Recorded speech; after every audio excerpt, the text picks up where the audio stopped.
Alright, I know the lighting out here is not very good, but I'm going to go ahead and show you what I picked up today and let you get a look at it. It's the Agri-Fab 48-inch toe plug aerator. Seems to be a pretty good piece of equipment. I've seen several different people use them. You put up to 140 pounds on it. So anyway, I'm going to unbox this thing and see what we got here. Lady, you trying to help, girl? You trying to help? You want to see what Daddy got? Daddy got in front of the camera.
Alright, let me see if I can show you this real quick. So the first thing you do is you take and you install these 8 knives on each one of these, I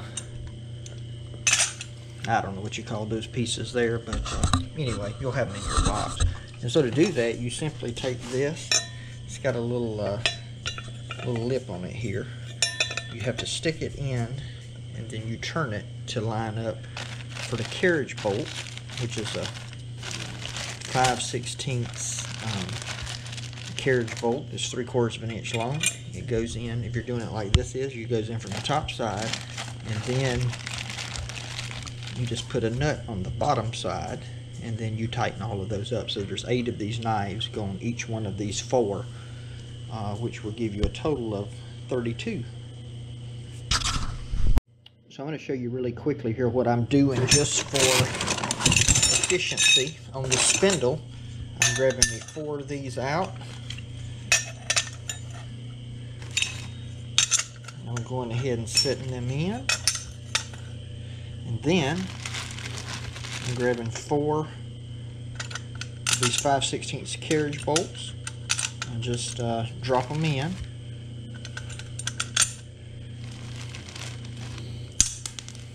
And drop it on the ground. Then I'm going to come back.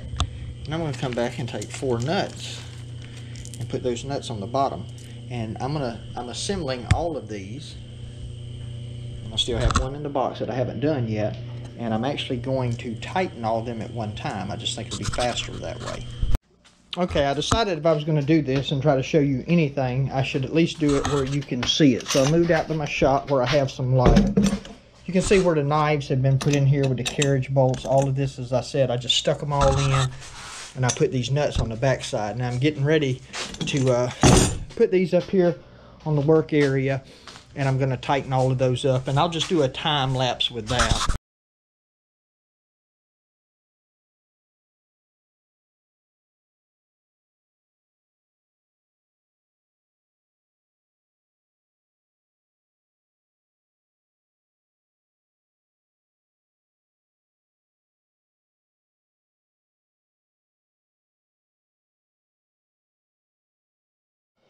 Alright, now that I've got all of the knives on, we're putting in what we call a split ring bearing, W. And that just simply, that's this little piece that's got the split in it. And those just go right in there like that. There's one that goes on each side. There's 8 of them in the kit for all 4 of these spindles. So now I got the 4 spindles. they're complete, and I'm just going to set them to the side. Now you have to put on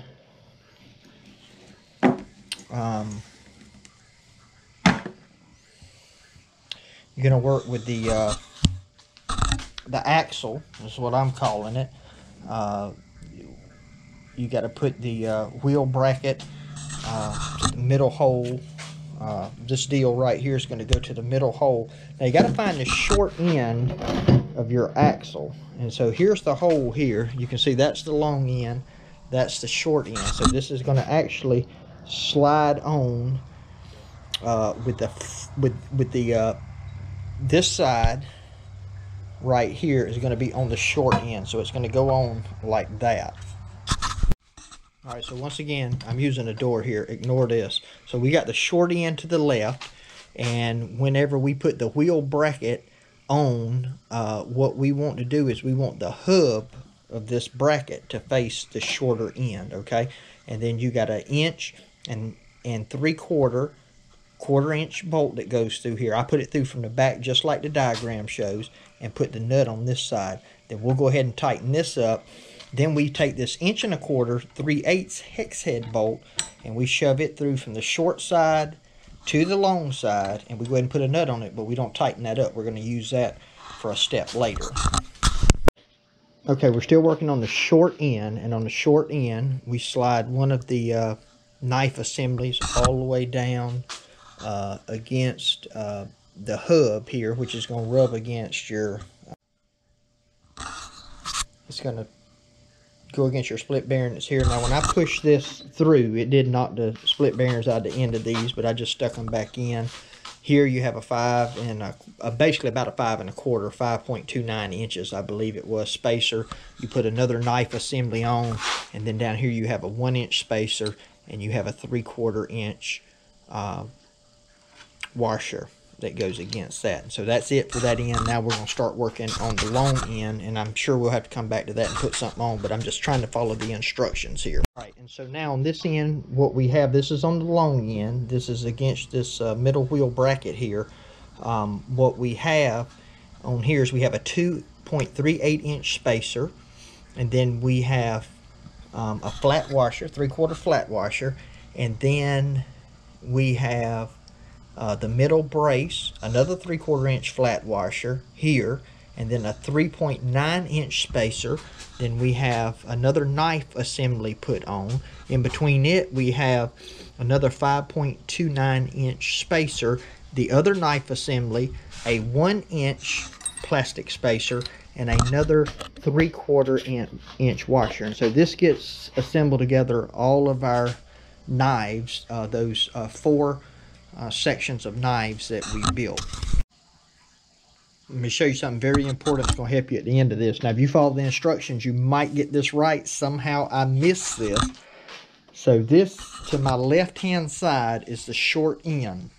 Remember we started with a short end, we put all this on. Make sure when you go to assemble the long end and you put this bracket on, you pay close attention.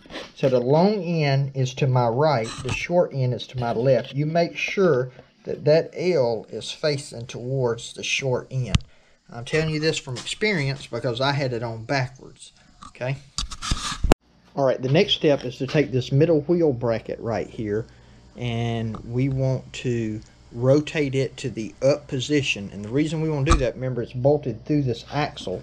So what that does is it gets it positioned right on this end, okay?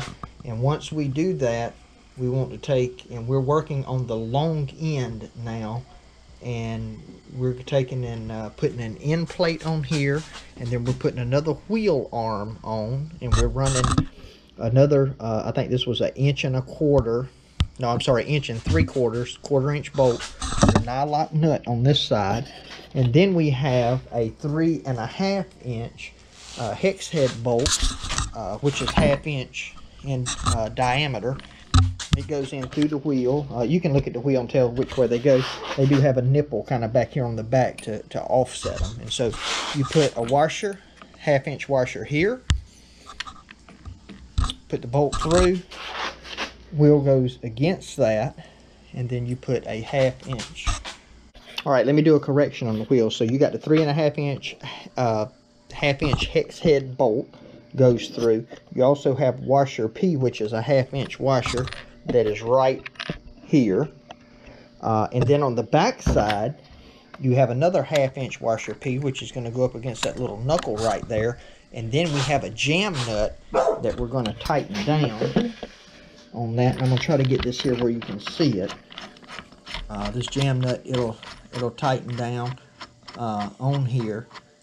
And you want it to where this is tight enough that it'll secure the wheel, but the wheel still needs to freely spin. And of course we can adjust this. And so once we put this on here, we're going to take and put, you don't need a washer back here. Now you'll use a 1/2 inch nylock nut to put on this end. And of course you'll need 3/4 inch wrenches to tighten this down. Okay, so I'll get it tightened down and we'll come back. Alright, so here's what I've done. I've tightened down this 3/4. You hold this side with a 3/4. Tighten down this side. Secure it, this bracket between the jam nut and that. Now, I left my nut just a little bit loose on the wheel because I wanted the wheel to be able to turn freely. Let me see if I can set you up here and you'll be able to see what I'm talking about, just to make sure. Because I need to be able to lift up on this. So when I lift up, my wheel will spin, okay? But it's not wobbling, alright? Alright, so this is the long end that we looked at. We do the same thing down here. Put the wheel bracket, 1 3/4 1/4 inch bolt through here with the nylock nut on the back. And then we take the 1/2 inch washer P, put the 3.5 inch bolt through it, run it through, 1/2 inch washer P, jam nut, nylock nut. And again, you just want to make sure you don't get your wheels too tight, okay? Assembling the hitch should be rather easy. You do have 2 sets of bolt holes on here, but only one of them will line up with the hitch. If you try to put it on backwards, it's going to be offset. One hole will line up, one won't. All you need to put this on is 2 1-inch 3/8 bolts with 2 nylock nuts. Just tighten those down, get it secure, and then of course you have a hitch pin and a cotter pin to go in the bottom there, and then we're done with this, and we're actually done with this assembly for now. We're going to take and put the tongue to the top. Alright, so we got the tongue assembled. Now this is going to be kind of weird. This is a bottom view right here. We got 3/8 bolts, 6 of them, but these are 1 1/4. These are 1 inch. I'm going to show you why. And I'm not sure I understand why this is, but I've learned to trust instructions and hope they're right. You see that right there on the slot, either side of the slot, which I assume is going to have something to do with the handle. You have these 3/8 whiz nuts. So you run the 3/8 bolt through the whiz nut, and then you put it through and put a 3/8 lock nut on the back. See how it's different from this one that's on my left-hand side of the tongue here? But when it's all said and done, they're all the same. That extra 1/4 inch on these 4, on 2, 4, the 2 on the right-hand side, and the 2 on the right-hand side, those 4 are 1 1/4. The one on my left-hand side is a 1 inch. So, and by the way, the tongue does go I guess it would be what you would consider under the bottom of here. This edge goes up. So just sometimes looking at that can be a little confusing. That might help you out if you're assembling one of these. My glitch earlier in the video with this. So what we have here is we have attached this bracket through the tongue with these 1 inch 3/8 bolts with nylock nuts. We have not tightened those. It says wait to the next step. In addition to, we have put these 1 inch 5/16 bolts in all 4 corners, attaching the end plates to the top, as you can see. And those are just loose. Again, it says wait to the next step to tighten those up. And so we're going to move on to the next step, and then I guess after we'll get everything squared up, then we'll tighten all that down at once. In this step, we take the lift handle, we stick it through. If you notice, the lift handle is pointing over the tongue up here. So it's over the tongue. Don't know how much difference that would make, but anyway, that's the way it is. This one bolt that we put in earlier when we first began this assembly, you'll notice it's down here at the bottom. Then you add another 1 1/4 3/8 bolt with a nylock nut up here. Now the reason for putting that in earlier was obvious that it would be next to impossible to get it in there, and you wouldn't want to put the bolt through this way with a nut on this side because you might end up hitting the knives here on the aerator. All right, so now we got this, we got it flipped up right here. We have it in the transport position.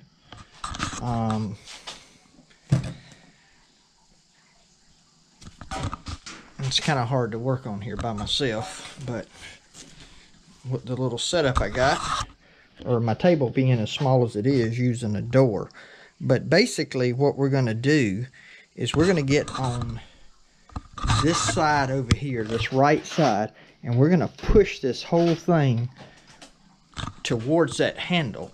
And what that's going to do is make that lock in tighter. And we're going to do that, and then we're going to tighten down all 8 of these bolts doing that. All right, just to try to show you how to align this. So what I did before I tightened these corner bolts, of course I already tightened the bracket under the bottom that's holding this, but is take and push this hard this way. And what it does is it puts pressure on this handle. So now when you want to go from transport to aerate, you have to kind of make this bend over in order to get in that slot.